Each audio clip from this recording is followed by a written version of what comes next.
Fala rapaziada, então como prometido, estamos voltando aqui com o segundo tópico do Acréscimos número 5, programa inédito. Agora a gente vai falar sobre a Taça Libertadores, que teve a definição do semifinalista já.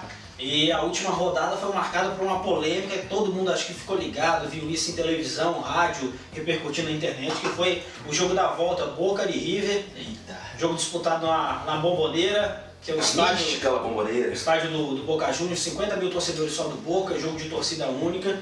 O River tinha vencido o primeiro jogo por 1-0, e aí na volta para o segundo tempo, que lá eles têm aquele túnel inflável, né, que eles enchem de ar para os jogadores passarem, justamente para não ser atingido por nada pela torcida.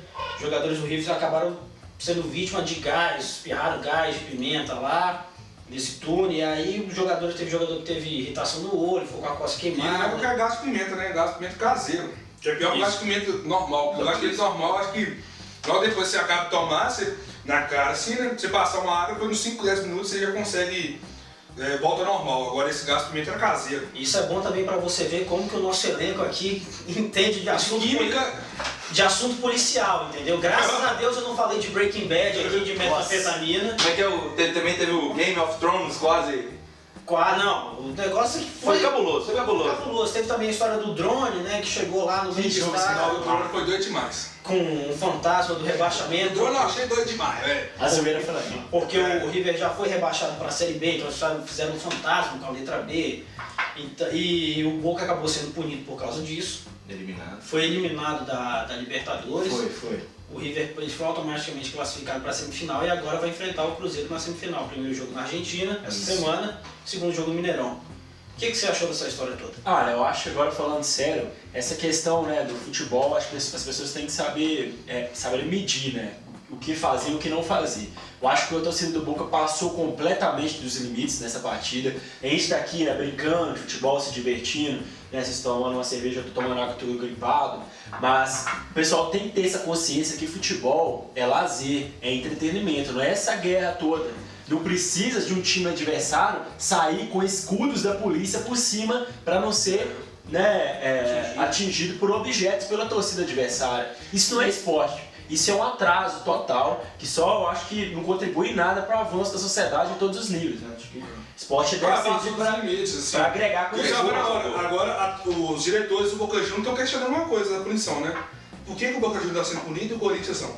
E eles questionaram isso. A FIFA está entrando junto agora com a Conmebol, porque a punição com o Boca para eles foi muito leve, para a FIFA, e eles estão querendo tirar, porque são 5 clubes, são 5 países que classificam para a Copa do Mundo. A FIFA está querendo punir a Conmebol por isso, para reduzir para 4, sabe? Porque achou a punição muito leve, entendeu? E assim, por um lado é triste, porque você vê que a maioria que estava dentro do estádio foi embora logo na hora, quando você começou a ver, ele dava 10 minutos, 15 minutos já, eles foram embora, sabe? Com medo de confusão, e a maioria não se envolve naquilo. E a torcida do Boca já é famosa, a torcida argentina, Barra Brava, são famosos com esse tipo de atitudes, entendeu? E até uma prática comum lá na Argentina, quando um time está perdendo de 2-0 no primeiro tempo, e quando volta no segundo tempo eles começam a invadir o campo, jogar coisas no campo para o jogo ser paralisado, suspendido. Isso é ridículo, né? É uma prática comum disso. Uma vez eu estava lendo um estudo lá da Argentina, que se foda também, e falou sobre isso, sabe? O público das crianças agradecem novamente. O infantil agradece muito o seu vocabulário, mas só para complementar isso que está falando, a torcida do Boca... Eu acho que você sabe mais, você já leu um livro sobre isso, existe um livro chamado La Doce. O La Doce é o nome da torcida organizada do Boca. Que é pesadíssima. Que é uma barra brava lá. Aqui no Brasil a gente conhece como torcida organizada, na Itália é conhecido como os ultras, e na Argentina são conhecidos como as barras bravas. Torcida mesmo lá é chamada de hinchada, e torcida organizada, essas organizações criminosas mesmo que tem, são chamadas de barra brava. A torcida do Boca é chamada La Doce, tem região da Bomboneira que a polícia não consegue entrar até. A polícia não entra, não enfrenta parte da torcida do Boca. E atualmente ela está dividida, tem 2 caras que disputam o controle que é o Rafa Dizeu, né? Isso, o e o outro esqueci o nome dele, Martinho, acho que é Martinho, uma coisa assim. Então são 2 caras que estão disputando o controle. Agora, concorda isso aí também com o que você falou? Na Argentina é mais... Desculpa, tá, Gabriel? Na Argentina é mais grave do que se pensa. Os Barras Bravas lá têm influência na política, sabe? Diretamente na política do clube e na política do país. E isso aí que você falou da La Doce, do livro que tem, até recomendo, que é um livro muito interessante, fala da ligação que eles têm com com juízes, com advogados, com promotores, com a polícia. Você percebe que é uma organização mesmo criminosa, é muito mais pesado, vai muito mais fundo do que aquilo que a gente imagina. Assim, da torcida organizada que a gente tem no Brasil, da gente falar assim, pô, esses caras parecem que estão no jardim de infância perto dos argentinos, sabe? Porque, E a gente não pode falar muito também não, porque acho que a maior mancha da Libertadores dessa questão talvez seja do Corinthians. eu O concordo. brasileiro pode reclamar de falar de nada. Eu concordo também com isso, porque assim, se você pensar bem, você vê que a Conmebol, essa punição que ela deu pro Boca, atesta que ela não tem critério nenhum. Quem tá no comando dela não tem critério nenhum, porque morreu um garoto de 14 anos atingido por um sinalizador Dentro naval. do estádio, não foi fora do estádio. Não foi fora do estádio. Sinalizador naval, que não é uma coisa que você encontra assim numa loja de fogo e artifício, um sinalizador naval, e o time não foi eliminado, o time continuou na competição. Então por que uma morte o time não é punido com a eliminação da competição, e quando tem um gás, que graças a Deus não teve nenhuma morte, porque teve um jogador até que foi internado por causa disso. Saiu hoje, eu acho. Olha, eu nem questiono tanto a falta de critério, não. Eu acho que a Conmebol, claro, errou na punição dada ao Corinthians, mas um erro não justifica o outro. Com certeza. Se ela errou no caso do Corinthians, que ela não erre agora com o Boca, né? Ela tem que dar uma punição exemplar para ver se o pessoal aprende, né, a se comportar e evolua um pouco nisso. Sobre essa dificuldade da polícia, até um pouquinho a gente viu na transmissão dos canais que passaram aqui pro Brasil, a dificuldade que eles tiveram depois para conter aquela ala que possivelmente tacou o spray de pimenta, né? Então naquela ala você via que na hora que a polícia da Argentina chegou lá, até a federal da Argentina chegou lá, eles tiveram dificuldade, a torcida começou a cuspir, jogar objeto. Então você vê que a relação não é amistosa, não tem essa relação amistosa com esses barra bravos que você está falando. E uma coisa que me deixou muito abismado, assim, foi os jogadores do Boca durante o episódio rindo, brincando, como se não tivesse acontecendo nada de absurdo do outro lado. Eu acho uma falta de respeito, não é porque é rival ou é do time adversário, ele é seu companheiro de trabalho. Se você está sofrendo aquilo ali, poderia ter sido com você, né, no caso. Falta de senso, né? Eu acho assim, e você via até membros da comissão do Boca Juniors chamando E querendo jogo, uma situação que não existe. Pelo que eu me lembro daquela confusão toda, o único jogador que manifestou assim apoio e solidariedade aos jogadores do Rio foi o Oswaldo.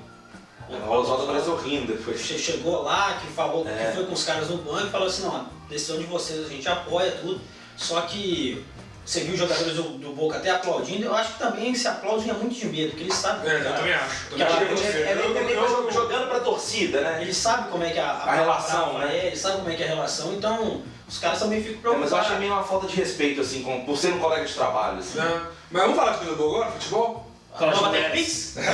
Cláudio TechPix. A nova TechPix dia 7-1, que é a nossa patrocinadora. Pô, então pra gente falar... Não é 17-1, é 18-1. Pronto, agora consertou. Bom, mas beleza, então nós temos dois times brasileiros ainda na Libertadores, Cruzeiro que a gente já falou que vai pegar o River, e o Inter que vai pegar o Santa Fé, o Inter que venceu o Atlético no jogo lá no Beira-Rio. Exatamente. Por 3-1, que na minha opinião, os dois melhores jogos da Libertadores até esse momento foram Atlético e Inter Atlético. Os dois mereciam estar nessa quarta de final, se tivesse jeito. Não, jogaram muito, cara. É uma pena os dois encontrarem. Se tivesse cruzado tão cedo, né? Nas oitavas. Mas eu acho que o Inter fez por merecer. E o Inter veio como favorito. Né? Foi mais efetivo, assim, porque você vê os números mostram que o Atlético teve 35 finalizações nos dois jogos e o Inter 11. Desses 11 o Inter fez quantos gols? 5 gols. 5 gols, sabe? Então você vê que eles erraram só 6, sabe? Claro que teve também a ajuda do Atlético, com o erro do Dato e do Max Rocha, mas o Inter foi mais efetivo. O Atlético errou muito, no jogo todo errou muito. Mas é isso, pode falar. Mata-mata é isso, né? Não tem aquela coisa de o time melhor vai ganhar. Tem muito. É um confronto muito equilibrado no caso de Atlético e Inter, né? E no detalhe o Inter acabou sendo mais efetivo. Acho que o Inter vem como favorito aí pra fechar. O Inter vem como favorito e se Cruzeiro e Inter passam para a próxima fase, possivelmente eles vão se encontrar numa semifinal. Porque inverte, né? A Conmebol normalmente não deixa. Não aceita brasileiro encontrar na final. Na final, então. O que eu vou falar agora, eu não posso xingar. Eu não descarto o Santa Fé tirar o Inter, não. Pô, então... Não descarto também não. Também não. É um time muito bom. Tá não, mas eu acho que o Inter é favorito. E agora, e do Cruzeiro em São Paulo, né? Cruzeiro e River. Não, Cruzeiro São Paulo, eu achei que a gente ia comentar Cruzeiro São Paulo. Não. Só pra fechar, que o nosso tempo já tá acabando, queria só o palpite favorito entre Cruzeiro e River, Santa Fé e Inter. O seu primeiro? Acho que se o Cruzeiro tentar jogar no primeiro jogo, dá Cruzeiro. Se não, dá River.